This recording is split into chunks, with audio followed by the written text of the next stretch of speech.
Bharat SCO में मतभेदों को कैसे संतुलित कर सकता है और सहयोग को कैसे बढ़ावा दे सकता है। सबसे पहले देखें तो रणनीतिक बहुसंरेखण। भारत कठोर गुट राजनीति से बचता है और पश्चिमी नेतृत्व वाले मंचों जैसे क्वाड, G20 और चीन नेतृत्व वाले मंचों जैसे एससीओ और ब्रिक्स दोनों में सक्रिय रहता है। यह भारत की रणनीतिक स्वायत्तता और बहुध्रुवीयता की नीति को दर्शाता है। चयनात्मक भागीदारी। भारत एससीओ की पहलों में चयनात्मक रूप से जुड़ता है जैसे रैट्स में भी, लेकिन ऐसे प्रतिबद्धताओं से बचता है जो उसकी संप्रभुता को खतरा में डाल सकता है।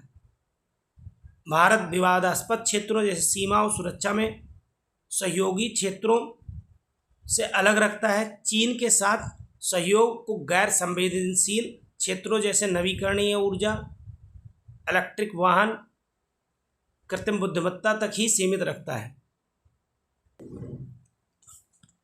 रणनीतिक साझेदारियों का लाभ उठाना।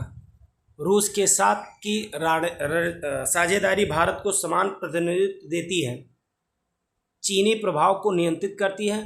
बहुपक्षीय मंचों पर भारत और चीन को जोड़ने में रूस सेट की भूमिका निभाता है। रूस RIC रूस भारत चीन द्विपक्षीय संवाद को पुनर्जीवित करने का प्रयास कर रहा है, जिसे वर्ष 2020 की गलवान संघर्ष के बाद निलंबित कर दिया गया था। भारत के लिए यह चीन से जुड़ने का एक माध्यम है जिससे द्विपक्षीय अलगाव से बचा जा सकता है। संवाद के साथ सीमा प्रबंधन। भारत LAC पर सैनिक तत्परता बनाए रखता है, साथ ही तनाव कम करने के लिए विमुक्त समझौते जैसे देपसांग और डेमचौक 2024 उच्च स्तरीय संवाद को आगे बढ़ाता है। क्षेत्रीय और वैश्विक मंच।